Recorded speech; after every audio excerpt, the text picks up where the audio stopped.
புதிய நகரம் உருவாக்கப்படும். என்ன அது புதிய நகரம் உருவாக்கப்படும்? எப்படி செய்ய போகிறீங்க? எப்போ செய்ய போகிறீங்க? உங்களுக்கு இருப்பதே இன்னும் 12 மாதம் கூட இல்லை. அதுக்குள்ளே நீங்கள் புதிய நகரம் இருக்கிற நகரத்தை ஒழுங்காக உங்களால் மேம்படுத்த முடியவில்லை, சீரமைக்க முடியவில்லை. அப்படி இருக்கும் பொழுது புதிய நகரத்தை நாங்கள் மேம்படுத்துகிறோம் என்று ஒரு வெற்று அறிக்கையை நாடகத்தை அரங்கேற்றி கொண்டு நிறைய விஷயம் பார்க்கலாம். ராமேஸ்வரத்தில் விமான நிலையம் அமைக்கப்படும் சொல்கிறது யார்? தமிழகத்தினுடைய நிதியமைச்சர். நீங்கள் நாங்கள் கோரிக்கை விடுக்கிறோன்னு சொல்லுங்கள், தவறு இல்லை. ஓசூரில் சொன்னீங்க, என்ன ஆச்சு? சரி, பரந்தூர் என்ன ஆச்சு? இன்னும் உங்களால் நிலத்தை கையகப்படுத்த முடியல. அந்த மக்களை தினந்தோறும் பாடாய்படுத்தி கொண்டிருக்கிறீர்கள். அரசு பணியிடங்கள் நிரம்புதோ இல்லையோ, நான் வேலை வாங்கி தரேன்னு அந்த ஒரு சில அமைச்சர்களுடைய பேக்கெட்டு நிரம்பிடும். அதற்கு உதாரணம் செந்தில் பாலாஜி. அதான் அந்த இடி கேஸ். இங்கே அமைச்சராக வேறு இருக்காருன்னு செந்தில் பாலாஜி. என்ன ஆகும்? போக்குவரத்து துறையில் நடக்குமா இல்லையா? அப்போ திருப்பி இடி வரணுமான்றதை பார்க்க வேண்டும். பல 1000 கோடி ரூபாய் பொதுமக்களுடைய பணத்தை திருடி கொள்ளையடித்து அவர்கள் வயிற்றிலே அடித்து பல 1000 கோடி ரூபாய் மோசடி நடந்திருக்கிறது. 1000 கோடி ஊழல் இல்லை, அது பல்லாயிரம் கோடி ஊழல். இன்வெஸ்டிகேஷன் தொடரும், விசாரணை தொடரும் என்று முடித்திருக்கிறது அமலாக்கத்துறை. இந்த விசாரணை மீண்டும் தொடரும். மது ஊழல், மதுபான ஊழலின் காரணமாக, லிக்கர் ஸ்கேம்னால வேரோடி மண்ணோடும் எப்படி தில்லி அரசாங்கம், அந்த ஆம் ஆத்மி அரசாங்கம், அரவிந்த் கெஜ்ரிவால் அரசாங்கம் கீழே விழுந்ததோ அப்படி ஒரு நிலைமை தமிழகத்திற்கு வந்து விட்டது. இது இந்த திமுக அரசுக்கு எச்சரிக்கை அல்ல. திமுக அரசிற்கு வெளியே போவதற்கான திறந்து வைக்கப்பட்டிருக்கிற வழி. தர்மேந்திர பிரதான் சொன்னதில் தவறே இல்லை. அநாகரிகமான திமுக, அநாகரிகமானவர்கள். கொஞ்சம் விட்டிருந்தால் எடப்பாடி சசிகலாவின் காலுக்குள்ளே புகுந்திருப்பார் என்ற வார்த்தை அநாகரிகமான வார்த்தை இல்லையா? அந்த சிந்தனை அநாகரிகமானது இல்லையா? அப்புறம் எப்படி நீங்கள் யோகியமானவராக இருக்க முடியும்? திருமாவளவன் அவர்கள் உட்பட, விஜய் அவர்கள் உட்பட அத்தனை கட்சி தலைவர்களும் எப்படியெல்லாம் மும்மொழி கொள்கையை வரிந்து கட்டிக்கொண்டு ஆதரித்துக் கொண்டிருக்கிறார்கள். ஆனால் மேடையில் வந்து வேற பேசுகிறாங்கன்றதை தோலுரித்து காட்டியது திரு அண்ணாமலை அவர். தமிழகம் இதுவரை கண்டிராத அளவிற்கு,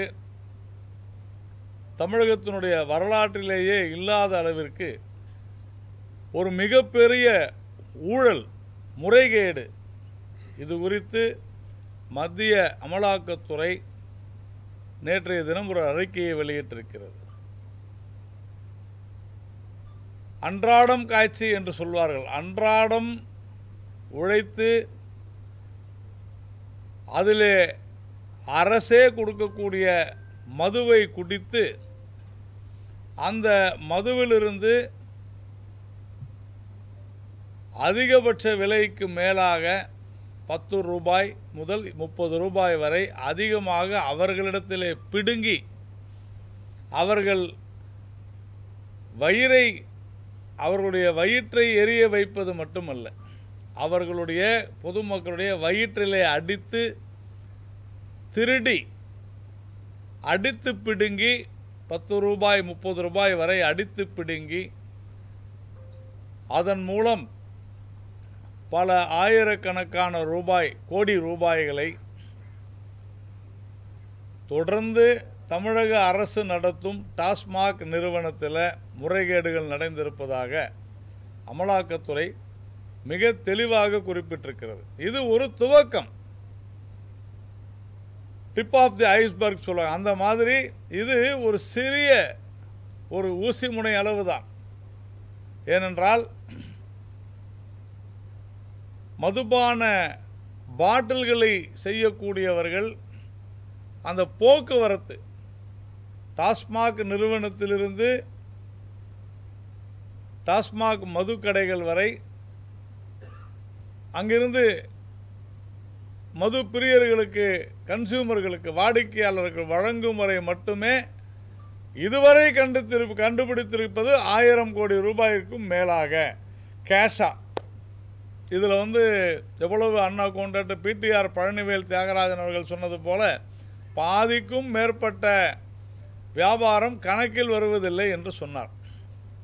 இதன் அடிப்படையில் நாம் பார்த்தோம் என்றால் மதுபான ஆலைகள், இந்த மதுபான ஆலைகளிலிருந்து வரக்கூடிய அங்கிருந்து செய்திருக்கக்கூடிய முறைகேடுகள், ஊழல், இவற்றையெல்லாம் கணக்கு போட்டு பார்த்தால் பல ஆயிரம் கோடி ரூபாய் ஊழல் நம்முடைய தமிழகத்திலே, நம்முடைய தமிழக மக்களுடைய வயிற்றிலே அடித்து முதுகிலே குத்தி வஞ்சனை செய்து மிகப்பெரிய ஊழலை தமிழக அரசு அரங்கேற்றி இருக்கிறது. இதற்கு காரணமானவர்கள் யார் அப்படின்னு பார்க்கும் பொழுது இந்த துறையினுடைய அமைச்சர் செந்தில் பாலாஜி அவர்கள் ஏற்கனவே ஒரு வருடத்திற்கும் மேலாக சிறையிலே இருந்து சமீபத்தில் கூட உச்சநீதிமன்றம் எப்படி ஒரே நாளில் இவரை அமைச்சராக்கினீர்கள், காத்திருந்தார்களா என்று கேள்வி கேட்டதெல்லாம் இப்பொழுது நாம் நினைவு கூற வேண்டிய கட்டாயம் இருக்கிறது. மிகப்பெரிய ஊழல் தமிழக வரலாற்றில் நடந்திருக்கிறது. ஆனால் இங்கே இருக்கக்கூடிய திராவிட முன்னேற்ற கழகம், கம்யூனிஸ்டுகள், காங்கிரஸ் போன்றவரெல்லாம் கைகட்டி வாய்ப்புத்தி அமைதி காத்து கொண்டிருக்கின்றனர். இந்தியாவிலேயே தமிழகத்தில்தான் அதிக இளம் விதவைகள் இருக்கிறார்கள் என்று திருமதி கனிமொழி அவர்கள் கூறியதை இப்பொழுது நாம் நினைத்து பார்க்க வேண்டிய கட்டாயத்திற்கு தள்ளப்படுகிறோம். அதன் அடிப்படையில் பார்த்தோம்னா இன்னைக்கு திருமதி கனிமொழி அவர்கள் சொன்னது உண்மை என்று நிரூபிக்கப்பட்டிருக்கிறது. இன்றைய நிதிநிலை அறிக்கையில், தமிழக நிதிநிலை அறிக்கையில் எப்படின்னு கேட்டிங்கன்னா, பெற்றோரை இழந்த 50,000 குழந்தைகளுக்கு மாதம் ரூபாய் 2,000 நிதி உதவி. இது ஏதோ பார்க்கறதுக்கு நல்லா இருக்கும். ஆனால் 50,000 குழந்தைகள்னு சொன்னால் சின்ன பசங்க, இவர்கள் எப்படி உயர்ந்திருக்கிறார்கள், அவர்களுடைய பெற்றோர் அல்லது அவர்களுடைய தந்தை எப்படி உயர்ந்திருக்கிறார் என்று சொன்னால் மதுவினால் தான். இந்த மதுவினால மக்களுடைய வாழ்வையும் வாழ்வாதாரத்தையும் பறித்து கொண்டிருக்கிற கொடூரமான இந்த நபர்கள் உடனடியாக கைது செய்யப்பட வேண்டும், தண்டிக்கப்பட வேண்டும்.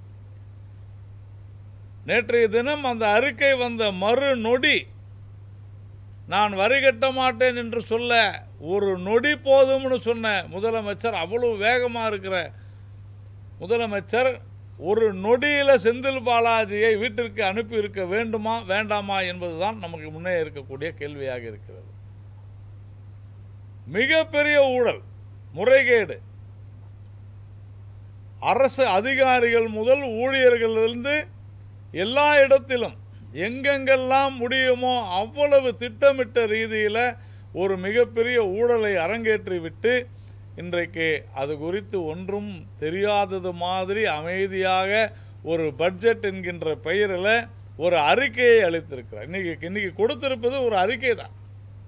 இந்த நிதிநிலை அறிக்கையானது ஒரு அறிக்கையாக கொடுத்திருக்கிறார்கள். இது என்ன ஒரு தேர்தல் வாக்குறுதி போன்று கொடுத்திருக்கிறார்கள். கிட்டத்தட்ட இன்னும் இன்று மாலை வெளிவரும் என்று நினைக்கிறேன். ஏன்னா இதற்குள்ள வேற ஏதாவது ஒரு பிரச்சனையை கிளப்புவாங்க. முதல்ல மும்மொழி கொள்கைன்னு கிளப்பினாங்க. ஆனால் மும்மொழி கொள்கை என்பது 50 விழுக்காடு தமிழக மாணவர்களுக்கு மேலாக படிக்கின்றன என்பதால் அது காணாமல் போயிற்று, தோல்வியுற்றார்கள்.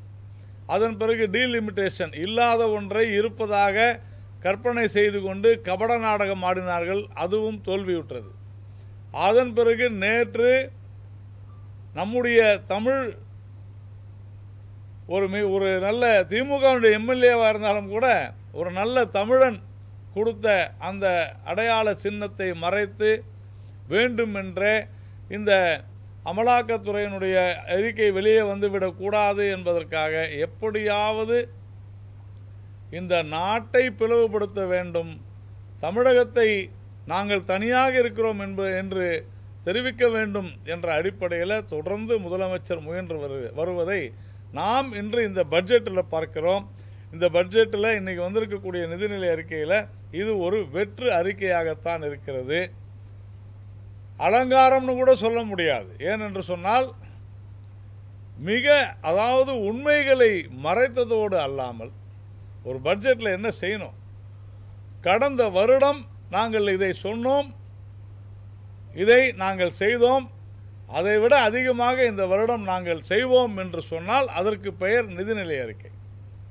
உத்தரப்பிரதேசத்தில் கூட ஒரு நிதிநிலை அறிக்கையை அளித்திருக்கிறார்கள். அதில் பார்த்தோம் என்று சொன்னால் 22 விழுக்காட்டிற்கும் மேலாக கட்டமைப்புக்காக ஒதுக்கப்பட்டிருக்கிறது. கிட்டத்தட்ட 22%.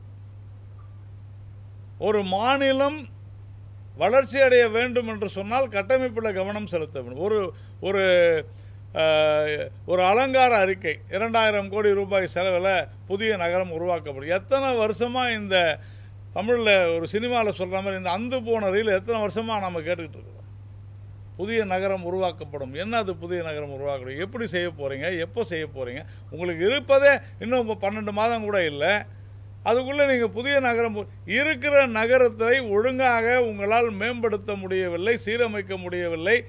அப்படி இருக்கும் பொழுது புதிய நகரத்தை நாங்கள் மேம்படுத்துகிறோம் என்று ஒரு வெற்று அறிக்கையை நாடகத்தை அரங்கேற்றி கொண்டு நிறைய விஷயம் பார்க்கலாம்.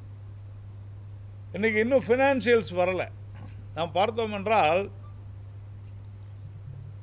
அவர் சொல்லுகிறார், நிதியமைச்சர் சொல்கிறார், 154ஆம் பக்கம் பாருங்க. 154வது பக்கத்தில் இன்னைக்கு நிதியமைச்சர் சொல்லி இருக்கிறார், 6 விழுக்காடு மத்திய அரசாங்கத்தினுடையிலிருந்து வரக்கூடிய கிராண்டும் வரி பகிர்வும் 6 விழுக்காடு அதிகரித்து இருக்கிறது. ஆனால் இவ்வளோ நாளாக என்ன சொல்லிட்டு இருந்தாங்க, மத்திய அரசு எங்களுக்கு பணமே கொடுக்கல, ரொம்ப கஷ்டமாக இருக்குது. ஆனால் 6 விழுக்காடு அதிகமாக வந்து இருக்கிறது. சென்ற வருடம் ஒதுக்கப்பட்ட நிதி எவ்வளவு, ஒவ்வொரு துறையிலும் எவ்வளவு செலவு செஞ்சாங்க, இந்த கணக்கு இல்லை. ஆனால் நாம் உள்ளே புகுந்து தரவுகளை பார்க்கும் பொழுது சென்ற வருடம் ஒதுக்கப்பட்ட நிதியை விட, அதாவது அறிவிக்கப்பட்ட நிதியை விட கிட்டத்தட்ட 10 விழுக்காட்டிற்கும் குறைவாக அவர்கள் செலவு செய்திருக்கிறார்கள். அதாவது வருவாய் செலவினங்களை குறைத்ததன் காரணமாக நிதி பற்றாக்குறை குறைந்து விட்டது அப்படின்னு காலரத்திக்கு விட்டுக்கிறாங்க. 2 விஷயம்தான். ஒன்று, உங்கள்கிட்ட காசு இல்லை, அதனால் செலவு பண்ணல. 2, மத்திய அரசு 6% அதிகமாக பணம் கொடுத்தது, நிதி கொடுத்ததன் காரணமாக நிதி பற்றாக்குறையை நாங்கள் எட்டிவிட்டோம் என்று சொல்கிறீர்கள். 3வது, இந்த வருடம் இன்னும் அதிகமான நிதி பற்றாக்குறையை சமாளிப்போம் என்று சொல்வதற்கு காரணம், அடுத்த வருடம் 10 விழுக்காடு மத்திய அரசிடமிருந்து பணம் வரும் என்று நிதியமைச்சர் என்று சொல்லியிருக்கிறார், தமிழக நிதியமைச்சர். நான் ஒரு பட்டய கணக்காளர் மாதிரி நான் பேச விரும்பலை. நான் சொல்வதில் ஏதாவது தவறு இருந்தால் நிதியமைச்சர் பேசட்டும். முழுக்க மத்திய அரசினுடைய அங்கிருந்து வரக்கூடிய நிதியை வைத்து கொண்டுதான் இவ்வளவு தூரம். அதே மாதிரி புதிய சலுகைகள் என்று எதுவுமே கிடையாது. கட்டமைப்புக்கு என்ன செய்ய போறீங்க? வருவாய் எங்கிருந்து வரப்போகிறது? நீங்கள் கல்லூரிகளை நாங்கள் பல இடங்களில் கல்லூரி கட்ட போகிறோன்றாங்க. இருக்கிற கல்லூரியை நீங்கள் சீரமைச்சிங்களா? பல மாவட்டங்களில் ஸ்கூலில் இடிந்து போன கட்டிடங்களில் கல்லூரிகள் நடைபெற்று கொண்டிருக்கின்றன. அதை சீரமைப்பதற்கு துப்பில்லாத ஒரு அரசாங்கம், நாங்கள் பல மாவட்டங்களில் பல இடங்களில் கலைக்கல்லூரி அமைக்கப் போகிறோம் என்று சொல்வது எப்பேற்பட்ட ஒரு மோசடி. அதே போல குறிப்பாக சொல்லணும்னா, கடந்த வருடம், அதாவது இந்த போன வருடம் எவ்வளோ நிதி ஒதுக்கினாங்க, எதுக்கு இந்த வருடம், இது ஒரு ஒப்பீடாக நாம் பார்த்தோம் என்றால், கடந்த வருடம் பார்த்தீங்கன்னா 2000 கிலோமீட்டர் கிராமப்புற சாலைகள் போடுவதற்கு கடந்த வருடம் 1000 கோடி ரூபாய் ஒதுக்கினாங்க. 2000 கிலோமீட்டருக்கு 1000 கோடி அப்படின்னா எவ்வளோ ஆச்சு? 50 பைசா, சரிதானே? 50 பைசா. 2000 கிலோமீட்டருக்கு 1000 கோடி கடந்த வருடம். இந்த வருடம் 6100 கிலோமீட்டர் சாலைக்கு 2200 கோடி ரூபாய் ஒதுக்குறோம் அப்படின்னு சொல்லியிருக்காங்க. இது எப்படிங்க சாத்தியம்? போன வருடம் சொன்னது தவறா, இல்லை இந்த வருடம் சொன்னது தவறா? நிதியமைச்சர் விளக்கணும். சாதாரண கணக்கு. இன்றைக்கி ஒரு 3ஆம் கிளாஸ் 4ஆம் கிளாஸ் படிக்கிறவங்களுக்கு கூட இந்த கணக்கு தெரிஞ்சு போடும். 50 பைசாவுக்கு போன வருஷம் நாங்கள் ரோடு போடுறோம் அப்படின்னு சொல்லி முதல்ல அது ஒதுக்கினீங்களா? அதாவது 2000 கிலோமீட்டர் போடுறோன்னு சொன்னாங்க, போட்டாங்களா இல்லையான்னு தெரியாது, ஏன்னா அதெல்லாம் சொல்லலை இவங்க. அந்த 2000 கிலோமீட்டருக்கு 1000 கோடி நாங்கள் ஒதுக்குறோம் அப்படின்னு போன பட்ஜெட்டில் சொன்னாங்க, 50 பைசா. ஆனால் இந்த வருஷம் 6100 கிலோமீட்டருக்கு 2200 கோடி. எப்படி சாத்தியம்? அப்போ தமிழ்நாடு பட்ஜெட்டினுடைய அளவு குறைஞ்சு போச்சா? உயர்கல்விக்கு 2% அதிகம் கொடுத்துருக்குறாங்க போன முறையோட இந்த முறை. ஆனால் அறிக்கையில் பார்த்தீங்கன்னா பல கல்லூரிகளை கட்டுவோன்றாங்க. எப்படி சாத்தியம்? அதாவது அவர்கள் செய்ததற்கும் இப்பொழுது சொல்வதற்கும் சற்றும் எந்த விதமான ஒரு தொடர்புமே இல்லை. ரெண்டாவது, புதிய நகரம் அமைப்போம்னு சொல்கிறாங்க. கடந்த 4 வருடங்களில் சென்னை மாநகரத்தில், கோயம்புத்தூரில், பல நகரங்களில் ரோடே போடல. இங்கே யாரும், நான் கேட்பவர்கள் அத்தனை பேருக்கும் தெரியும், சென்னையில் மழைநீர் வடிகால்வாய் அமைத்த பிறகு சாலை போட்டிருக்காங்களான்னா இல்லை. எந்த இடத்துலையும் சாலையே போடலை, சாலைகள் போடவில்லை. ரெண்டாவது, மழைநீர் வடிகால்வாய்கள் சாலை மீதே போடப்பட்டிருக்கிறது. அப்போது ஏற்கனவே அங்கு இருந்த சாலையில் குறைந்தது 2 அடியை அல்லது 3 அடியை அந்த சாலைகள் மழைநீர் வடிகால்வாய்க்காக ஆக்கிரமித்து விட்டன. அப்போ இப்போ சாலைகளுடைய அகலம் குறைந்தும் போயிருக்கும். ஆனால் இப்போ சாலை போட்டால் நீங்கள் எந்த கணக்கில் போடுவீங்க? ஏற்கனவே இருந்த கணக்கில் போடுவீங்களா, இப்போ இருக்கிற கணக்கில் போடுவீங்களா? எவ்வளோ பெரிய ஊழல் அதில் நீங்கள் செய்ய போகிறீங்க அப்படின்றத நம்ம பார்க்க தான் போகிறோம். அதே மாதிரி ராமேஸ்வரத்தில் விமான நிலையம் அமைக்கப்படும் சொல்கிறது யார்? தமிழகத்தினுடைய நிதியமைச்சர். நீங்கள் நாங்கள் கோரிக்கை விடுக்கிறோன்னு சொல்லுங்கள், தவறு இல்லை. ஓசூரில் சொன்னீங்க, என்ன ஆச்சு? சரி, பரந்தூர் என்ன ஆச்சு? இன்னும் உங்களால் நிலத்தை கையகப்படுத்த முடியல. அந்த மக்களை தினந்தோறும் பாடாய்படுத்தி கொண்டிருக்கிறீர்கள். ஒரு அரசு தான் என்ன செய்து கொண்டிருக்கிறோம், அதன் அடிப்படையில் என்ன சொல்கிறோம் அப்படின்றத சொல்லணுமா வேண்டாமா? பெருசாக பார்த்தீங்கன்னா 9335 கோடி ரூபாயில் மெட்ரோ ரயில் திட்டம். இவங்க இருக்க போகிறதே இன்னும் 10 மாதம் இல்லை 11 மாதம். அடுத்த வருஷம் முழு பட்ஜெட்டும் கிடையாது. அதே மாதிரி இவர்கள் வந்த புதுசில் பார்த்தீங்கன்னா ஒரு வருடத்திற்கு நாங்கள் இவ்வளோ பஸ் வாங்கிடுவோம் அப்படின்னு சொன்னாங்க. ஆனால் இன்றைக்கு 700 டீசல் பேருந்துகளை இயற்கை எரிவாயு மூலம் இயங்குவதாக நாங்கள் மறுசீரமைக்க, அதாவது புது பஸ் வாங்கலை, ஏற்கனவே தள்ளுவண்டியாக இருக்கக்கூடிய அந்த பஸ்ஸுகளை நாங்கள் எரிவாயின் மூலமாக ஓட்ட போகிறோம். அப்படின்னா என்ன அர்த்தம்னா பணம் இல்லை. ஏன் பணம் இல்லை? ஆக்கப்பூர்வமான திட்டங்கள் உங்களிடத்தில் இல்லை. ஏன் ஆக்கப்பூர்வமான திட்டங்கள் இல்லை?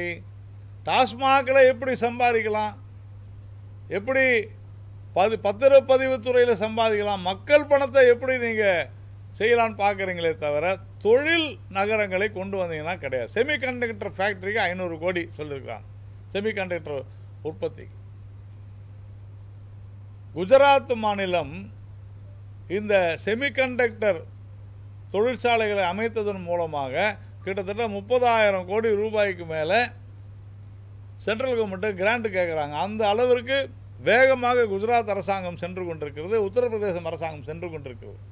தமிழ்நாட்டுக்கு வரவிருந்த பல்வேறு தொழிற்சாலைகள் உங்களுடைய லஞ்ச லாவண்யத்தின் காரணமாக, உங்களுடைய மோசமான நிர்வாகத்தின் காரணமாக வேறு மாநிலங்களுக்கு சென்று விட்டன. வேலைவாய்ப்புக்கான திட்டங்கள் ஏதாவது இருக்கா அப்படின்னு பார்த்தீங்கன்னா, இங்கே என்ன சொல்கிறாங்க அப்படின்னு சொன்னால், சிட்கோ 9 புதிய தொழிற்பேட்டைகள் அமைக்கப்படும். இருக்கிற சிட்கோ தொழிற்பேட்டையில் பல புதிய தொழிற்சாலைகளை கொண்டு வருவதற்கு அருகதை இல்லாத ஒரு அரசு புதிதாக நாங்கள் தொழிற்பேட்டைகளை கொண்டு வரப்போகிறோம் என்று சொல்லியிருப்பது உண்மையிலேயே ஆச்சரியத்திற்குரியது. அதே மாதிரி 1125 புதிய மின்சார பேருந்துகளாம். சாத்தியமா? இன்னைக்கு இந்தியாவிலேயே 1125 மின்சார பேருந்துகளை ஒரே வருடத்தில் தயாரித்து கொடுப்பதற்கு யாருக்காவது அவங்களுக்கு அந்த கெப்பாசிட்டி இருக்குதா அப்படின்னு சொன்னால் இல்லை. ஏனென்றால் இதற்கு முன்னதாகவே மகாராஷ்டிரா, கர்நாடகா, குஜராத் போன்ற மாநிலங்களெல்லாம் மின்சார பேருந்துகள் தயாரிக்கக்கூடிய பெருநிறுவனங்களிடத்தில் அட்வான்ஸ் புக்கிங் செஞ்சு வச்சிருக்கிறாங்க. அப்போ இது ஒரு வெற்று அறிக்கையா இல்லையா? 1125 புதிய மின்சார பேருந்துகளை உங்களால் வாங்க முடியாது என்று தெரிந்து நீங்கள் சொன்னால் ஏமாற்று வேலை. அப்படியா? அப்படி எங்களுக்கு தெரியாதே அப்படின்னு சொன்னால் உங்களுடைய நிர்வாகம் மிக மோசமாக இருக்கிறதுன்னு அர்த்தம். இது ரெண்டுமே நடக்க போகுது. அந்த அளவிற்கு இது மோசமான. அதே போல கிராம சாலைகள் சொல்லிட்டேன். வருவாய் பற்றாக்குறை 41,000 கோடியாக குறையும் என்று சொன்னதை நான் தெளிவாக சொன்னேன். 5 வருடத்திலங்க 3 லட்சம் கோடிக்கும் மேலாக கடன். இது பற்றின முழு விவரம் சாயந்தரம் தான் வரும். ஆனால் 3 லட்சம் கோடிக்கும் மேலாக கடன் வாங்கி இருக்கிறது தமிழக அரசு. என்ன செஞ்சாங்க அப்படின்னா, நாங்கள் மக்களுக்காக செஞ்சோம். மக்களுக்காக செஞ்சால் என்ன ஆகும்? மக்களின் தலையில் தான் அந்த கடன் போய் விடுகிறது. வேலை வாய்ப்புக்கான எந்த விதமான ஆக்கப்பூர்வமான ஒரு திட்டப்பணிகளும் நடைபெறவில்லை. அதே மாதிரி ஸ்மார்ட் மீட்டரிங், நம்முடைய மின்சார கட்டணம் அது குறைவதற்கான மிகப்பெரிய நடவடிக்கை. மத்திய அரசு இந்த ஸ்மார்ட் மீட்டரை இலவசமாக கொடுக்கக்கூடிய திட்டம் இது. அதில் டெண்டர் விட்டு ஐயோ அதானி நிறுவனத்தை நாங்கள் அதானி நிறுவனத்தை சொல்லிட்டதுனால அதானி நிறுவனம் குறைவான ஏலத்தை அவங்க எடுத்ததுனால குறைவான, மகாராஷ்டிராவை விட மிக குறைவு, அந்த டெண்டரையே கேன்சல் பண்ணாங்க. அந்த செந்தில் பாலாஜி அவர்கள் மின்சாரத்துறை அமைச்சராக வருவது வரை சுமாராக இருந்தது. வந்த பிறகு வீணா போயிடுச்சு. இப்போ நான் பார்த்தீங்கன்னா 60,000 கோடி 11,500 கோடி மெகாவாட், 11,500 கோடி மெகாவாட்டில் 60,000 கோடி முதலீட்டில் தமிழ்நாட்டில் நீரேற்று புனல் மின் நிலையங்கள், ஹைட்ரோ எலக்ட்ரிசிட்டி அமைப்பதாக சென்ற வருடம் அவர்களுடைய பட்ஜெட்டில் நிதிநிலை அறிக்கையில் இருக்குது. ஆனால் நீங்கள் இது வரைக்கும் என்ன பண்ணியிருக்கிறீங்கன்னா எதுவுமே செய்யலை. உடன்குடி அனல் மின் நிலையம் இன்று வரை நகரவில்லை. உடன்குடி, நான் ஒரு மத்திய ஒரு பொதுத்துறை நிறுவனத்தினுடைய இயக்குநராக இருக்கிறேன். எவ்வளவு தாமதமாக நடந்து கொண்டிருக்கிறதுன்னு சொன்னால் அது டான்ஜெட்கோவினுடைய தமிழ்நாடு அரசினுடைய மிக மோசமான நிர்வாகத்தின் காரணமாக நடந்து கொண்டிருக்கிறது. கடந்த 6 மாதங்களாக ஒரு சிறு பணி கூட அங்கே நடைபெறவில்லை. இப்பொழுது புதிதாக ஒரு சேர்மனை போட்டிருக்கிறாங்க டான்ஜெட்கோ. ஏனென்றால் பழைய இயக்குனர் சரியாக இயங்கவில்லை. கடந்த மார்ச் மாதம் 2024 முதலமைச்சர் அவர்கள் வடசென்னை அலகு 3 நான் இந்த அனல் மின் நிலையத்தை தமிழகத்திற்கு அர்ப்பணிக்கிறேன்னு சொன்னார். இன்னி வரைக்கும் ஒரு யூனிட் மின்சாரம் கூட வரல. அதில் அப்படின்னா எவ்வளவு பெரிய தவறு இழைத்திருக்கிறார்கள் என்பதை புரிந்து கொள்ள வேண்டும். குந்தா நீரேற்று மின் நிலையம் 2021 முடியணும். சரி, கோவிட் வந்துருச்சு. 1 வருடம் போட்டு, 2 வருடம் போட்டு, 3 வருடம் போட்டு, இப்போ 5 வருடங்கள் ஆகிவிட்டன. இன்று வரையிலும் அங்கு பணிகள் சரியான முறையில் நடைபெறவில்லை. இது முழுக்க முழுக்க நிர்வாக கோளாறு. சரி, அது பரவாயில்லை. சென்ற வருடம் பார்த்தீங்கன்னா இந்த கணினி அறிவியல் பாடத்திற்கு ஆசிரியர்களை நியமனம் செய்வதற்காக 434 கோடியே 60 லட்சம் ரூபாய் வாங்கியிருக்குது மத்திய அரசாங்கத்துக்கிட்ட இருந்து தமிழக அரசு. 434 கோடியே 60 லட்சம் கணினி அறிவியல் பாடத்திற்கு ஆசிரியர்களை நியமனம் செய்வதற்கு. ஆனால் ஆசிரியர்களும் நியமனம் செய்யலை. கணினி அறிவியல் பாடம் கூட தனியாக ஒரு பாடமாக வரல. இதைத்தான் நாங்கள் சொல்கிறோம். அரசு பள்ளி மாணவர்களுக்கு கணினி அறிவியல் கம்ப்யூட்டர் சயின்ஸ்னு ஒரு பாடமே இல்லை தமிழ்நாட்டில். ஆனால் பணத்தை மட்டும் நிதியை மட்டும் வாங்கி கொண்டு அதை வேறு ஒரு விஷயத்திற்காக மடைமாற்றி விட்டார்கள். இதுதான் தெளிவாக சொல்கிறோம். நீங்கள் எவ்வளோ பெரிய தவறு இழைத்திருக்கிறீர்கள். என்ன பட்ஜெட் போடுறீங்க? நீங்கள் ஆட்சிக்கு வருவதற்கு முன்னால் தேர்தல் நேரத்தில் என்ன சொன்னீங்க? நாங்கள் ஆட்சிக்கு வந்த உடனேயே கல்வி கடனை அத்தனையும் ரத்து செய்து விடுவோம் சொன்னீங்களா இல்லையா? இன்றைக்கி 4வது வருடம் நீங்கள் பட்ஜெட் போட்டாச்சு, இன்னும் நீங்கள் அந்த கல்வி கடனை ரத்து செய்யவில்லை. அப்படின்னா என்ன அர்த்தம்? உங்கள்கிட்ட பணம் இல்லை. ஏன் பணம் இல்லை? வருவாய் இல்லை. ஏன் வருவாய் இல்லை? தொழில் முன்னேற்றம் இல்லை. ஏன் தொழில் முன்னேற்றம் இல்லை? அரசாங்கத்தினுடைய நிர்வாகத்திறன் சரியில்லை. ஏன் அரசாங்கத்தினுடைய நிர்வாகத்திறன் சரியில்லை? எங்கும் ஊழல் எதிலும் ஊழல் என்று இருப்பதனால் சரியில்லை. அதனால் என்ன ஆகுது? முதலீடு வரவில்லை. முதலீடு வராதனால என்ன ஆகுது? ஆந்திராவுக்கு போகுது. 7000 மெகாவாட் சூரிய ஒளி மின்சாரம், 7000 மெகாவாட், 49,000 கோடி ரூபாய் முதலீட்டில் டாடா பவர் நிறுவனம் இங்கே பக்கத்தில் இருக்கிற ஆந்திராவுக்கு ஒரு பெரிய புரிந்துணர்வு ஒப்பந்தத்தை போட்டிருக்கிறார்கள். ஏன் தமிழ்நாட்டில் செய்ய முடியாதா? ஆந்திரா நிலம் கொடுக்கும்போது தமிழ்நாடு நிலம் கொடுக்கக்கூடாதா? ஏன் உங்களால் அதை இங்கே அந்த அந்த அந்த அந்த முதலீட்டை இங்கே ஏன் உங்களால் இருக்க முடியவில்லைன்னு சொன்னால் காரணம் என்னன்னா, ஒரு மெகாவாட்டு மின்சாரத்திற்கு ஒரு மெகாவாட்டு நான் தயாரிக்க வேண்டும் என்று சொன்னால் ஒரு மெகாவாட்டுக்கு நான் 25 லட்சம் ரூபாய் லஞ்சம் கொடுத்தாதான் இங்கு நான் அமைக்க முடியும். அதாவது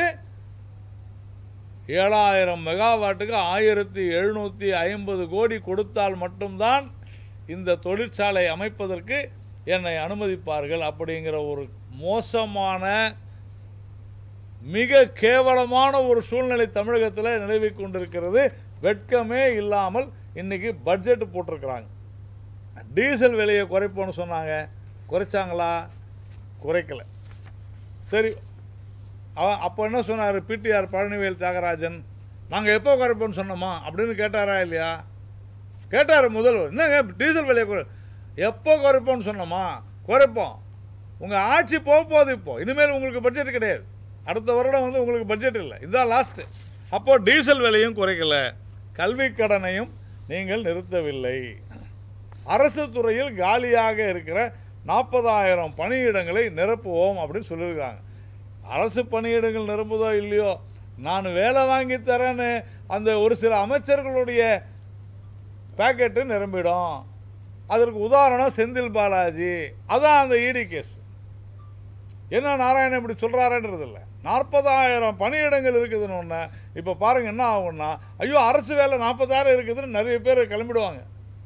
இங்கே அமைச்சராக வேறு இருக்காருன்னு செந்தில் பாலாஜி. என்ன ஆகும்? போக்குவரத்து துறையில் நடக்குமா இல்லையா?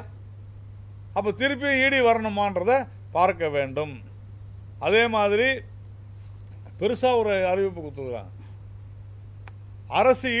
அரசு ஊழியர்கள் கொரோனா காலத்தில் நிறுத்தி வைக்கப்பட்ட ஈட்டிய விடுப்பை சரண் செய்யும் முறை மீண்டும். இது அவர்களுடைய தேர்தல் அறிக்கையில் சொல்லப்பட்டிருந்தது. கொரோனா காலத்தில் இருந்த பிரச்சனையின் காரணமாக மீண்டும் அது வந்திருக்க வேண்டும், வர வேண்டியது வந்திருக்கிறது, அவ்வளோதான். இது ஒரு பெரிய அறிக்கையும் இல்லை, அறிவிப்பும் இல்லை. அதே மாதிரி 20 லட்சம் கல்லூரி மாணவ மாணவிகளுக்கு மடிக்கணினி அல்லது டேப். போன வருட பட்ஜெட் எடுத்து பாருங்கள், அவங்க சொன்னதை செஞ்சாங்களா? இது வெறும் அறிக்கை. அதே போல் மகளிரை தொழில் முனைவோருக்கும் இதுதான் முத்ரா ஸ்கீமில் தொடர்ந்து மத்திய அரசாங்கம் செஞ்சுக்கிட்டு இருக்குது. அதே மாதிரி கலைஞர் கனவு இல்ல திட்டத்தின் கீழ் மேலும் 1 லட்சம் வீடுகள். இதில் கடைசியில் போன வருடம் என்ன சொன்னாங்களோ அதே இன்னும் செஞ்சு முடிக்கலை. இப்போ திருப்பியும் சொல்லியிருக்கிறாங்க. இதில் பல ஊழல் நடைபெற்று கொண்டிருக்கிறது. விரைவில் இது குறித்து நாங்கள் ஒரு பெரிய அறிக்கையை வெளியிடுவோம். இந்த மாதிரி தொடர்ந்து வெறும் இன்றைக்கு வந்திருக்கக்கூடிய அறிக்கை பார்த்தோம் என்றால், உயர்கல்வித்துறைக்கு 8,494 கோடி ரூபாய் ஒதுக்கீடு செய்திருக்கிறதா சொல்கிறாங்க. ஆனால் அது எத்தனை சதவிகிதம்? போன முறை நீங்கள் எவ்வளோ சொன்னீங்க, இப்போ எவ்வளோ செஞ்சுருக்கிறீங்கன்னு பாருங்கள். இது மாதிரி எல்லா துறைகளுக்குமான ஒதுக்கீடுமே தவறாக இருக்கிறது, குறைவாக இருக்கிறது. இந்த அரசாங்கம் தார்மீக தோல்வியை அடைந்திருக்கிறது.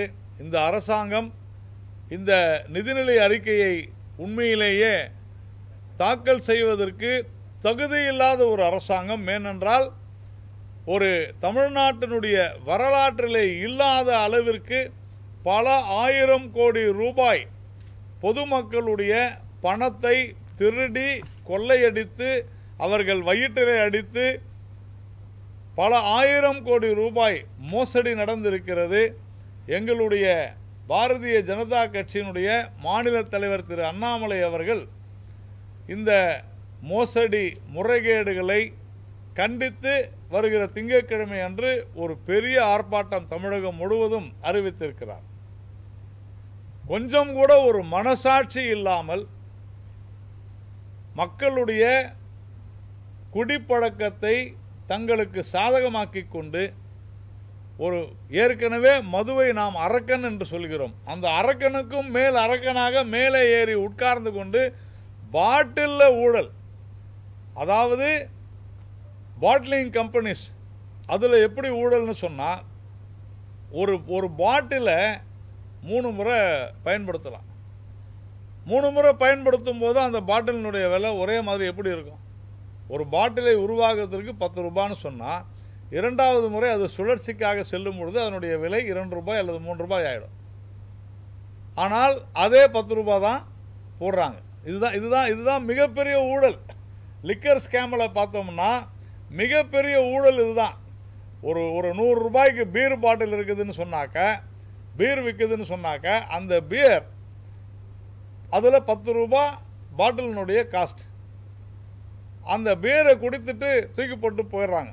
இன்றைக்கி நீங்கள் இதோட இன்னொரு பயங்கரமான விஷயம் என்னென்னா, இங்கே எல்லாம் வேலை செய்கிறாங்களோ இல்லையோ, நீங்கள் நல்லா பாருங்கள், இந்த குடிச்சிட்டு வெளியே போடுற பாட்டில் 5 நிமிஷத்தில் காணாமல் போயிடும். அது ஒரு மிகப்பெரிய கார்ப்பரேட் நிறுவனமே வேலை செஞ்சுட்டு இருக்குது. இந்த பாட்டில்களெல்லாம் மறுபடியும் அந்த நிறுவனத்துக்கே போயிடும். அதை மீண்டும் சுத்தம் செய்து மறுபடியும் ரீசைக்கிள் பண்ணி அதில் மறுபடியும் போடுறாங்க. அப்போ புதுசாக பாட்டில் தயாரிக்க வேண்டியதில்லை, அதனுடைய விலையும் மறுபடியும் 10 ரூபான்னு வைக்கிறாங்க. இது பெரிய ஸ்கேம். இப்போது ஒரு பீர், ஒரு நபர் 3 முறை பீர் குடித்தால் 7 ரூபாய் கம்மியாகணும், அதான் ஆவரேஜ். ஆனால் அவங்ககிட்ட ஒரே சார்ஜ் வாங்குறாங்க. இது பெரிய ஃப்ராடு. அதே மாதிரி பாரு, அதுக்கு ஜிஎஸ்டி கட்டுறதில்ல, வரி கட்டுறதில்ல, வரி கட்டாத நடத்துறது. அதே மாதிரி போக்குவரத்து, அதுக்கு டெண்டரில் பெரிய முறைகேடு. இந்த அமலாக்கத்துறை கொடுத்திருக்கக்கூடிய அந்த அறிக்கையானது ஒரு டிப் ஆஃப் த ஐஸ்பர்க்னு சொல்லுவாங்க. ஒரு சின்ன, அதாவது மிகப்பெரிய விஷயத்தில் 100ல் 1 பங்கு தான். அதில் கடைசியில் எல்லாம் இப்போ சில பேர் 1000 கோடி ஊழல் 1000 கோடி ஊழல் சொல்கிறாங்க. இல்லை இல்லை இல்லை இல்லை இல்லை 1000 கோடி ஊழல் இல்லை, அது பல்லாயிரம் கோடி ஊழல். இன்வெஸ்டிகேஷன் தொடரும், விசாரணை தொடரும் என்று முடித்திருக்கிறது அமலாக்கத்துறை. இந்த விசாரணை மீண்டும் தொடரும். அப்படியானால் எப்படி டெல்லியில் இருக்கிற அரசாங்கம் இந்த மது ஊழல், மதுபான ஊழலின் காரணமாக லிக்கர் ஸ்கேம்னால வேரோடி மண்ணோடும் எப்படி தில்லி அரசாங்கம், அந்த ஆம் ஆத்மி அரசாங்கம், அரவிந்த் கெஜ்ரிவால் அரசாங்கம் கீழே விழுந்ததோ, அதே போல கவிதா, தெலுங்கானாவினுடைய முதலமைச்சருடைய மகள் எப்படி அந்த விவகாரத்தில் கீழே விழுந்ததோ, சத்தீஸ்கரில் எப்படி லிக்கர் ஸ்கேம்னால அந்த அரசாங்கம் கவிழ்ந்ததோ, அப்படி ஒரு நிலைமை தமிழகத்திற்கு வந்து விட்டது. இது இந்த திமுக அரசுக்கு எச்சரிக்கை அல்ல, திமுக அரசிற்கு வெளியே போவதற்கான திறந்து வைக்கப்பட்டிருக்கிற வழி. அவர்கள் திருத்துவார்கள் என்று நாம் எதிர்பார்க்கவில்லை, ஆனால் அவர்கள் திருத்தப்படுவார்கள். இன்னைக்கு ஒவ்வொரு அமைச்சரும் எதெல்லாமோ பேசுறாங்க. துரைமுருகன் பேசுறாரு, தமிழன் ஒருவனுக்கு ஒருத்தி அப்படின்னு வாழ்றவன். ஆனால் வட இந்தியர்கள் எல்லாம் எனக்கு நான் கூசுது. ஒரு பெண்ணை 10 பேர் கல்யாணம் பண்ணிப்பான், இப்படி பேசுகிறாரு. ஒரு வயதில் முதிர்ந்த ஒரு அரசியல்வாதி பெண்கள் குறித்து இவ்வளவு படு கீழ்த்தரமாக பேசியும் இன்னைக்கு சட்டசபையில் போய் உட்கார முடியுது, முதலமைச்சர் வாய் திறக்காமல் இருக்கிறார் என்று சொன்னால் இவர்கள் அநாகரிகமானவர்களா இல்லையா? தர்மேந்திர பிரதான் சொன்னதில் தவறே இல்லை. அநாகரிகமான திமுக, அநாகரிகமானவர்கள். உதயநிதி ஸ்டாலின் கேட்கிறார், நான் என்ன அநாகரிகமான? கண்டிப்பாக நீங்கள் அநாகரிகமானவர் தான் உதயநிதி ஸ்டாலின். யார் இல்லை என்று சொன்னது? கொஞ்சம் விட்டிருந்தால் எடப்பாடி சசிகலாவின் காலுக்குள்ளே புகுந்திருப்பார் என்ற வார்த்தை அநாகரிகமான வார்த்தை இல்லையா? அந்த சிந்தனை அநாகரிகமானது இல்லையா? அப்புறம் எப்படி நீங்கள் யோகியமானவராக இருக்க முடியும், நாகரிகமானவராக இருக்க முடியும்? இந்து மதத்தை அழிப்போம்னு சொல்றது அநாகரிகமான வார்த்தை இல்லையா? மக்களுடைய நம்பிக்கைகளை சிதைப்பது. அன்றைய முதல்வர் எடப்பாடியை டெட் பாடின்னு சொன்னது அநாகரிகம் இல்லையா? தாமோ அன்பரசன் எங்கள் மாநில தலைவர் அண்ணாமலையை கொல்லுவோம் அப்படின்னு சொன்னது அநாகரிகமானது இல்லையா? திமுகவினர் அநாகரிகமானவர்கள் தான். அதனால் இதில் ஒன்றும் யாருக்கும் உடனே இவங்க பில்டப் கொடுத்து ஐயோ தமிழர்களை சொல்லிவிட்டார். தமிழர்களை தான் யாரும் சொல்ல. இன்னைக்கு எனக்கு தெரிந்து கனிமொழி மட்டும்தான் திமுகவை சரியாக கணித்திருக்கிறார்கள். கனிமொழி கருணாநிதி அவர்கள் மிக தெளிவாக சொன்னார், இந்தியாவிலேயே அதிக இளம் விதவைகள் இருப்பது தமிழகத்தில் தான். இதோ இன்னைக்கு ப்ரூவ் ஆயிடுச்சு பாருங்க. அவங்களுடைய பட்ஜெட்டில் சொல்கிறாங்க 50,000 குழந்தைகளுக்கு பெற்றோரை இழந்து. என்னையா அநியாயம்?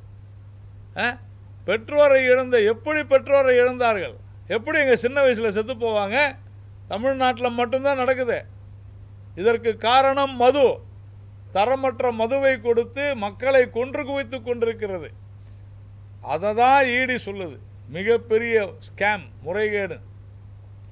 தில்லிக்கும் சத்தீஸ்கருக்கும் தெலுங்கானாவினுடைய கேசிஆருடைய மகள் கவிதாவிற்கும் கேசிஆருக்கும் ஏற்பட்ட கதி தமிழகத்தில் திரு மு.க. ஸ்டாலின் அவர்களுக்கு ஏற்பட போகிறது. திமுக அரசாங்கம் வெளியேறப் போகிறது. இந்த நிதிநிலை அறிக்கையானது வெறும் வெற்று அறிக்கை, இதில் ஒன்றுமே கிடையாது.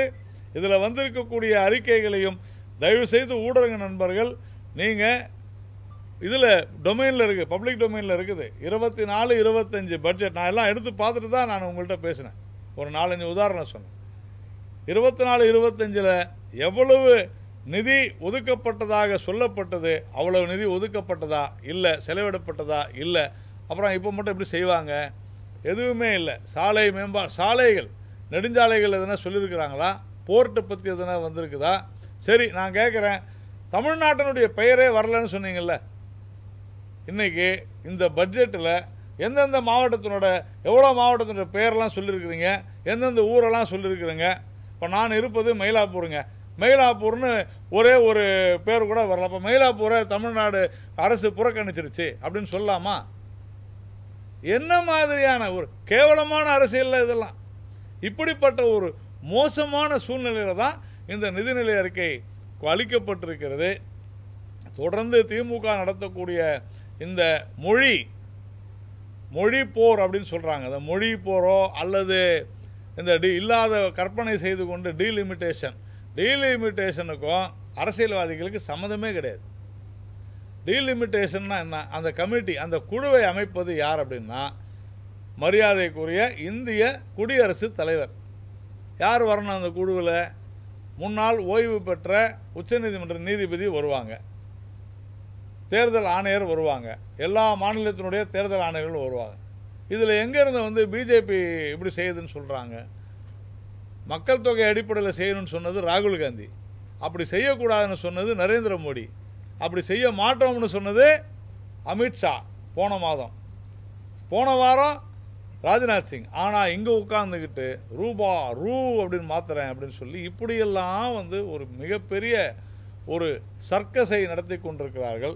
இதற்கு காரணம் தாங்கள் மாட்டிக்கொண்டு விட்டோம் என்று அவர்களுக்கு முன்கூட்டியே தெரிந்திருக்கிறது.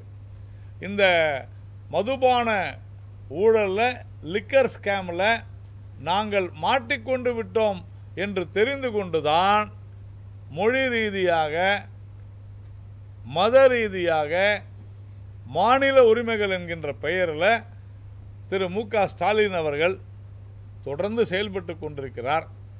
இருப்பது ஒரு வருடம் கூட இல்லை. அதற்குள்ளாக இந்த லிக்கர் ஸ்கேமில் என்னெல்லாம் தலை உருள போகுதுன்னு நமக்கு தெரியாது.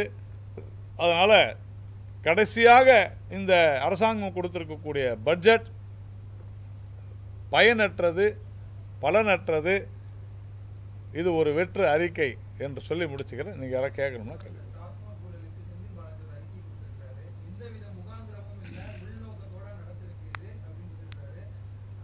ஆமாம், அப்போ ஆமாம், இதுக்கு முகாந்திரம் இருக்குது, இதுக்கு உள்நோக்கம் இல்லைன்னு சொன்னால் அவர் ஜெயிலில் தான் போயிருக்கணும், ஜெயிலில் தான் போய் சொல்லியிருக்கணும். அப்படி தான் சொல்லணும் அவர். பின்ன வேறு எப்படி சொல்லார் அவர்?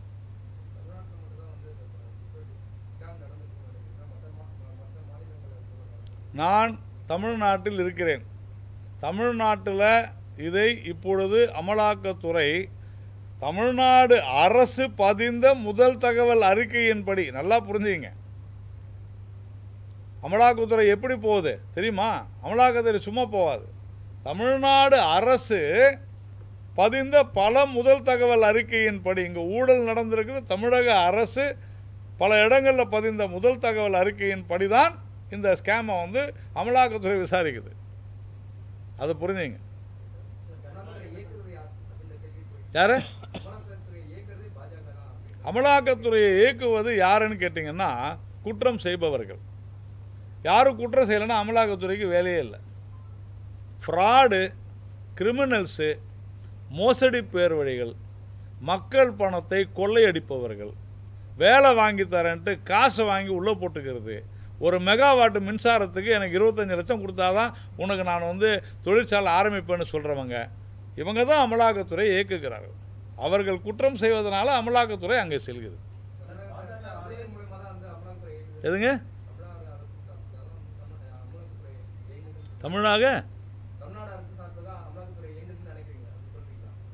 தமிழ்நாடு அரசு இல்லைங்க, நான் தான் சொல்கிறேன். குற்றவாளிகள் குற்றம் செய்தால், திருடன் இருந்தால் போலீஸ் இருக்க தான் செய்வாங்க.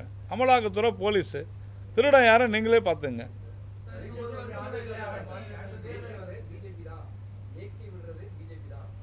நல்லவங்க இயக்கலாம், தவறு இல்லையா?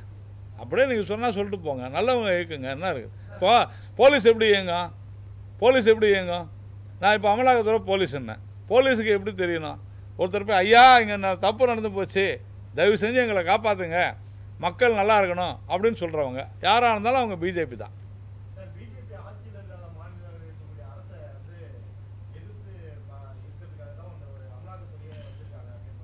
நான் என்ன கேட்குறேன், உங்களுக்கு மது பழக்கம் இருக்குதா இல்லைன்னு எனக்கு தெரியாது, சத்தியமாக எனக்கு தெரியாது. இருந்தாலும் நான் அது தவறுலாம் சொல்ல மாட்டேன். ஒருவேளை உங்களுக்கு இல்லை என்று சொன்னால் உங்களுடைய நண்பர் கண்டிப்பாக யாருக்காவது இருக்கும். ஏன்னா நம்ம நாட்டில், தமிழ்நாட்டில் குறைந்தது 2 பேருக்கு ஒரு ஆள் குடிக்கிறாங்க. நான் சொல்கிறது அதுவே ரொம்ப குறைவு. இல்லைங்க, நான் அதனால தான் சொல்கிறேன், நான் உங்களுக்கு ஃப்ரெண்டாக தான் கேட்குறேன். ஏங்க செய்தியாளர்கள்லாம் குடிக்கக்கூடாதா? எனக்கு புரியல. தாராளமாக குடிக்கலாம். ஏன்? நான் தான் சொல்கிறேன், தவறு இல்லைன்னு தானே சொல்கிறேன். அதில் என்ன இருக்குது? நான் கேட்குறது மனசாட்சியோடு சொல்லுங்கள். மது பழக்கம் இருக்கவங்கள்ட்ட கேளுங்க. டாஸ்மாகில் போய் மது வாங்குறவங்க 10 ரூபா அல்லது 20 ரூபா எக்ஸ்ட்ரா கொடுக்குறாங்களா இல்லையான்னு கேளுங்க. நான் சொல்கிறேங்க, நான் வாங்கிறது இல்லை, என் நண்பர்கள் வாங்குவாங்க. அவங்க சொல்லுவாங்க, ஐயோ 20 ரூபா கொடுக்குறான் அப்படின்னு. உண்மையா இல்லையா? இவ்வளோதான் விஷயம். இருந்துச்சுன்னா அது குற்றம், கிரைம், ஃப்ராடு, திருட்டுத்தனம், கொள்ளை. எத்தனை முறை சொல்கிறது? நீதிமன்றம் சொல்லுதுங்க, நான் சொல்ல. உயர் நீதிமன்றத்தில் சொல்கிறாங்க, என்னையா பழக்கம் இதுன்னு. ஏன் பில்லு கொடுக்கல? கேரளாவில் போய் பாருங்கள், பில்லு கொடுக்குறாங்க தெரியுமா உங்களுக்கு? கேரளாவில் பில்லு கொடுக்குறாங்க. இங்கே பில்லு ஏன் கொடுக்கறதில்ல? நீங்கள் இந்த அரசாங்கம் ஏன் கொடுக்கறதில்ல? பில்லு கொடுக்காத காரணம் என்ன தெரியுமா? பில்லு கொடுத்தா இன்னும் மாட்டுவாங்க. எப்படின்னா 50 விழுக்காடு தான் கணக்கில் வருதுன்னு நான் சொல்ல.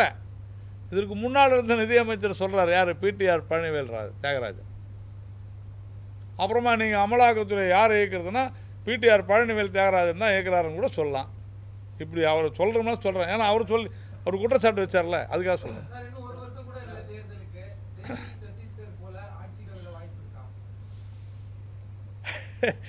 டெல்லி, சத்தீஸ்கரில் ஆட்சி கவிழல, ஆட்சி அகற்றப்பட்டது. அந்த மாதிரி இங்கேயும் ஆட்சி அகற்றப்படும். கவிழ்வது என்பது வேறு, அகற்றப்பட்டது. அங்கே இருந்த ஆட்சிகள் இந்த சாமானிய மக்கள்கிட்ட உழைச்சிட்டு போய் நைட்டு ஒரு கோட்டரை அடிச்சுட்டு போய் படுத்துங்கிறவன் வயிற்றுச்சலில் கொட்டிக்கிட்டு நீ 10 ரூபாய் 20 ரூபாய் வாங்கி வாங்கி சாப்பிட்டாங்கல்ல, அதான் அவங்களுக்கு மோசமான தரமற்ற மதுவை கொடுத்தாங்க இல்லையா, அதான். கனிமொழி அவர்கள் சொன்னாங்க பாருங்க, எத்தனை இளம் விதவைகள் உருவாக காரணமாக இருந்தார்கள் இல்லையா, அதான். அதனால இந்த ஆட்சி போகும்.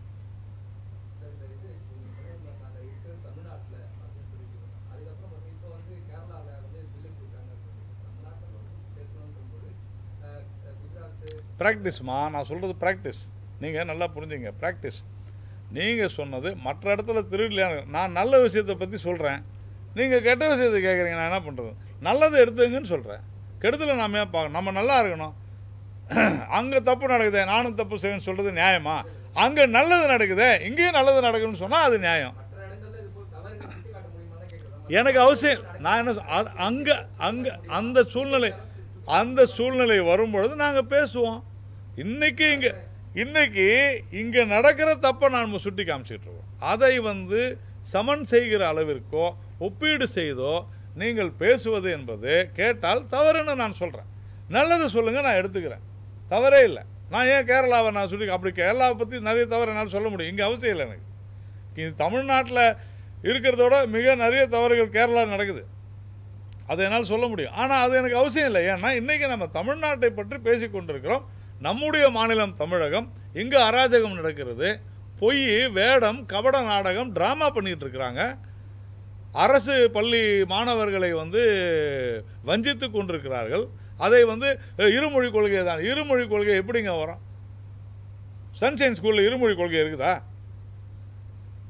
சன்ஷைன் ஸ்கூலில் இருக்குதான்னு கேட்குறேன் நான். அப்போது நான் என்ன சொல்கிறேன், நாங்கள் இருமொழி இந்த தமிழ்நாட்டிற்கு இருமொழி கொள்கை தான் அப்படின்னு சொன்னால் இங்கே இருக்கிற எல்லாருமே இருமொழி கொள்கை தானே படிக்கணும். அதானே நியாயம். உங்களுக்கு தைரியம் இருக்குதா செயல்படுத்துறதுக்கு? உத்தரவு போடுங்க, இனிமேல் தமிழ்நாட்டில் இங்கிலீஷு தமிழை தவிர வேறு இன்னுமே கூடாது அப்படின்னு சொல்லுங்கள். சட்டம் போட சொல்லுங்கள். நீதிமன்றம் பார்த்துக்கோ என்னன்ட்டு. புரியுதா? நீதிமன்றம் பார்த்துக்கோ.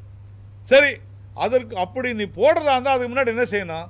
திமுகவினர் நடத்தும் பள்ளிகளில், துரைமுருகன் நடத்தும் பள்ளியில், ஏவா வேலு நடத்தும் பள்ளியில், அவங்க எம்எல்ஏக்கெல்லாம் நடத்துகிற பள்ளியில், ஏன் சன்ஷைன் பள்ளியில் இனிமேல் நாங்கள் ஒரு எடுத்துக்காட்டாக இருக்கிறோம். இனிமேல் சன்ஷைன் பள்ளி மாநில பாடத்திட்டத்தில் தான் நடக்கும், சிபிஎஸ்சியில் நடக்காது, மற்ற பாடத்திட்டத்தில் நடக்காது. இங்கே 2 மொழிக்கு மேலே கற்றுக் கொடுக்க மாட்டோம்னு சொல்லுங்கள். அந்த ஸ்கூலில் யாரும் இருக்க மாட்டாங்க, அரசாங்க ஸ்கூலில் சேர்ந்துருவாங்க.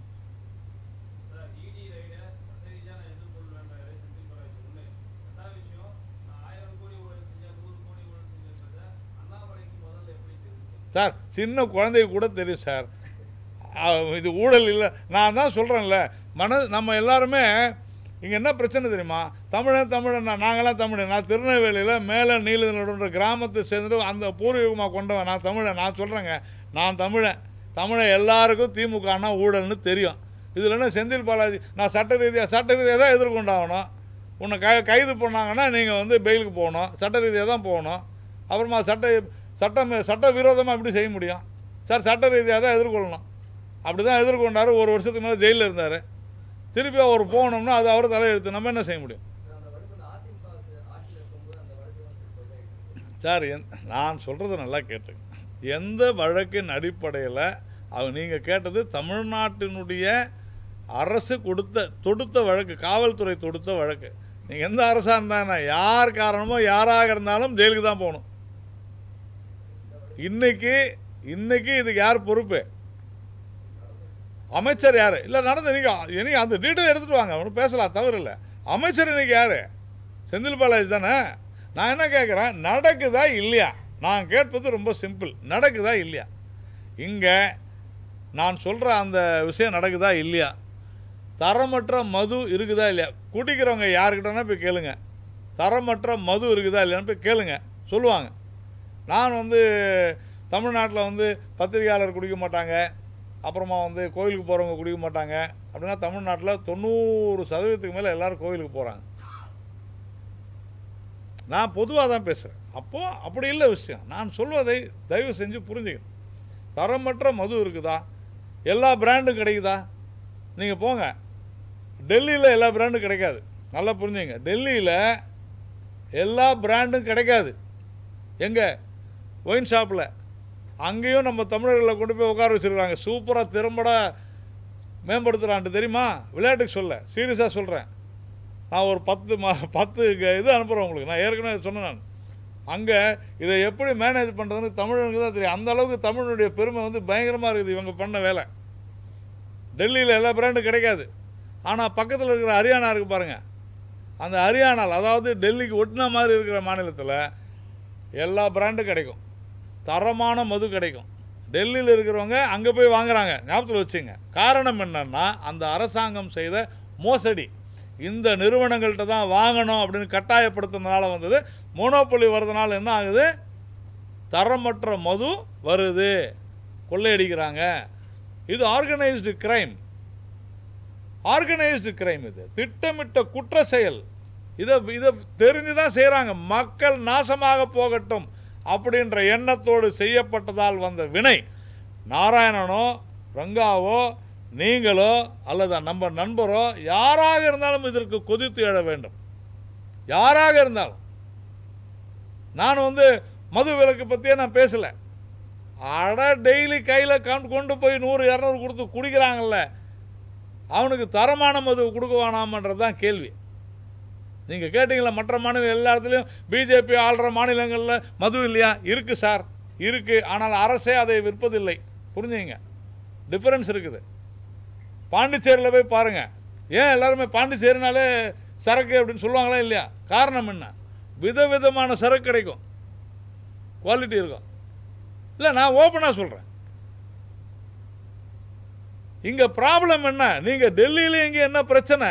நீங்கள் அரசாங்கம் தன்னுடைய கண்ட்ரோலில் அதிகாரத்துக்குள்ளே வச்சுக்கிட்டு தான் பிரச்சனை. 4 நிறுவனங்கள் 5 நிறுவனங்கள் மட்டும் வாங்கிட்டு இருந்துச்சு. மொனோபொலி பண்ணாங்க. மக்களுக்கு வேறு வழியே இல்லாமல் ஆக்கினாங்க. எப்படி தமிழக அரசு பள்ளி மாணவர்கள் 2 மொழியை தாண்டி வேறு கற்றுக்கொள்ளக்கூடாதுன்னு கட்டாயப்படுத்தினாங்களோ, 4 பிராண்டுக்கு மேலே குடிமக்கள் குடிக்கக்கூடாது அப்படின்னு கட்டாயப்படுத்தும். நான் யாருங்க குடி? நான் சொல்றது புரியுது.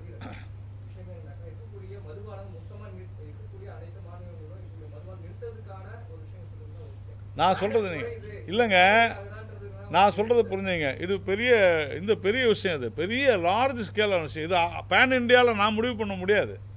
நல்லா புரிஞ்சுங்க. பேன் இண்டியாவில் நான் முடிவு பண்ண முடியாது. இதுக்கு பல காரணம். உடனே ஓடி வருவாங்க. ஐயோ, மதுவை நிறுத்தி விட்டால் என்ன ஆகும் தெரியுமா? கள்ள சாராயம் பெருகிவிடும், அதனால தான் நாங்கள் மது கொடுக்குறோம்லாம் ஸ்டேட்மெண்ட்லாம் கொடுப்பாங்க. நான் அதுக்கே வரலன்ற. நான் அதனால தான் மது விலக்கு பற்றியே பேசலைங்க. நான் சொல்வது, நீங்கள் செய்வது நியாயமா? உடனே பிஜேபி ஆளும் மாநிலங்களில் மது இல்லையா? இருக்குது. யார் இல்லைன்னு சொன்னது? இருக்குது. ஆனால் அங்கெல்லாம் கனிமொழி சொன்னது போல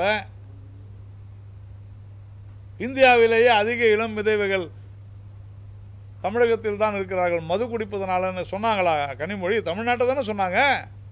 அதை தான் கேட்குறேன். இங்கே மட்டும் ஏன் இந்த மாதிரியான சாவுகள் நடக்குது?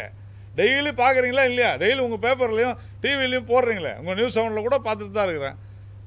குடிமகன் நடு தெருவில் இருந்து கலடா பண்ணுறாருன்ட்டு பார்த்தோம். இல்லை, இன்னைக்கு காலையில் கூட பார்த்தேன். தினத்தந்தியில் தினமலரில் பார்த்தேன். பெருசாக ஒரு அரை மணி நேரம் அலப்பறைன்னு போட்டிருந்தாங்க. சார், இது என்ன சார்? இதைத்தான் சொல்கிறோம், தவறு. இதற்கெல்லாம் காரணம்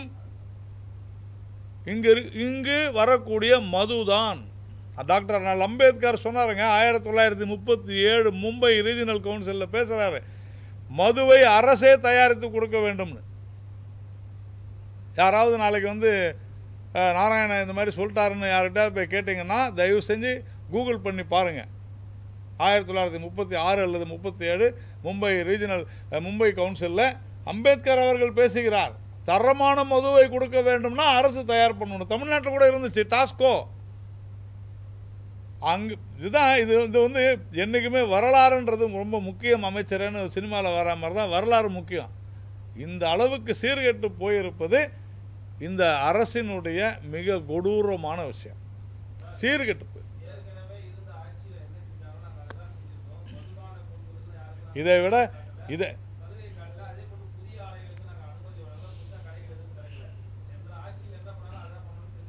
நான் என்ன கேட்குறேன், இதை விட ஒரு கேவலமான மோசமான தரம் கெட்ட ஒரு அறிக்கை தேவையான்னு கேட்குறேன். பேச்சு தேவையா? சென்ற முறை நீங்கள் 3000 கோடி நீ ஊழல் பண்ணிட்டேன்னா சென்ற முறை இருந்தது தாங்கன்னா என்னங்க? நான் என்ன சொல்கிறேன், சரி நீ தான் ஆட்சியில் இருக்கிற, சென்ற முறை ஊழல் பண்ணாங்கல்ல, நடவடிக்கை எடு, ஏன் எடுக்கலை? அவ்வளோதானங்க விஷயம். அவர் பேசலாமா அப்படி? அப்போ செந்தில் பாலாஜி என்ன நினைக்கிறாருன்னா, நம்ம யாரும் கேள்வி கேட்க முடியாது, நாம் ஒரு வருஷம் ஜெயிலுக்கு போயிட்டு வந்தால் கூட நம்மளை வந்து மறுநாள் அமைச்சர் ஆகிடுவாங்கன்ற அந்த அதுக்கு பேர் என்னன்றதை நான் சொல்ல விரும்பலை.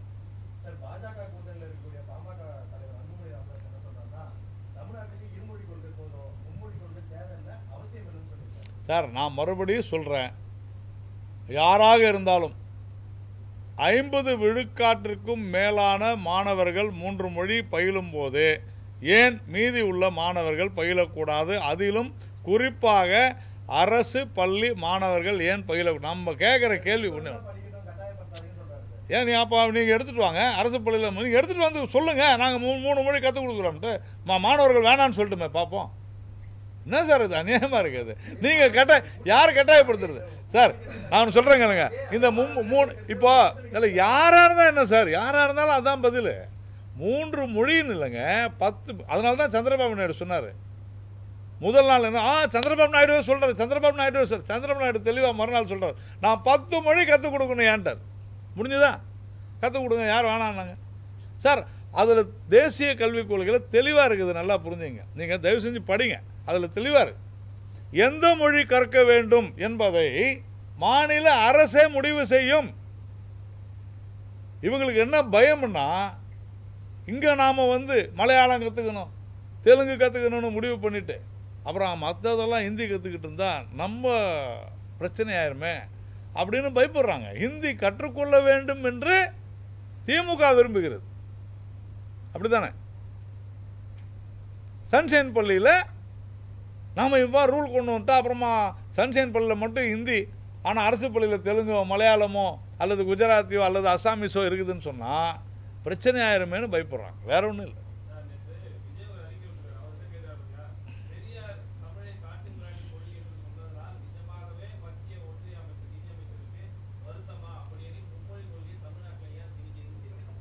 இல்லை அதாங்க 2 விஷயம். அவர் ஈவேரா காட்டுமிராண்டி மொழின்னு சொன்னாரா இல்லையான்னு விஜய்க்கு தெரிலன்னு நினைக்கிறேன். வேணா என்கிட்ட வர சொல்லுங்கள், நான் வந்து ஈவேரா குறித்து எழுதி அத்தனை புத்தகங்கள் நான் வச்சுருக்கிறேன். இது எல்லாமே திராவிடர் கழக பதிப்பு, நாராயணன் எழுதுனது இல்லை. நான் வச்சிருக்கிற புக்கு என்னுடைய அலுவலகத்தில் வச்சுருக்கிறேன், தயவு செஞ்சு வர சொல்லுங்கள். 1. 2வது, மும்மொழி கொள்கையை யார் திணிச்சது? யாருமே திணிக்கலை. அதுதான் இப்போ விஜய் நடத்துகிற ஸ்கூலில் மட்டும் ஹிந்தி கற்றுக் கொடுக்குறாங்க. அதான் அன்றைக்கே எங்கள் மாநில தலைவர் கேட்டார், தமிழ்நாட்டிற்கு எங்கள் மாநில தலைவர் அற்புதமாக வழிகாட்டினார். இன்றைக்கி வந்து நான் சொல்கிறேங்க, என்னுடைய தலைவராக இருந்தாலும் கூட எனக்கு மிகப்பெரிய பெருமையே என்னவென்றால், இத்தனை வருடங்களாக இவர்கள் சொல்லிக் கொண்டிருந்த அத்தனை பொய்களையும் தகர்த்தெறிந்து விட்டு திருமாவளவன் அவர்கள் உட்பட விஜய் அவர்கள் உட்பட அத்தனை கட்சி தலைவர்களும் எப்படியெல்லாம் மும்மொழி கொள்கையை வரிந்து கட்டிக்கொண்டு ஆதரித்துக் கொண்டிருக்கிறார்கள். ஆனால் மேடையில் வந்து வேற பேசுகிறாங்கன்றதை தோலுரித்து காட்டியது திரு அண்ணாமலை அவர்கள். இதற்காக அவருக்கு நம்ம வந்து ஒரு பெரிய பாராட்டே நம்ம வந்து தெரிவிச்சுக்கணும். அவ்வளோ போதுமா? யாருமே கட்டாயப்படுத்தல. எங்கே கட்டாயப்படுத்துகிறாங்க?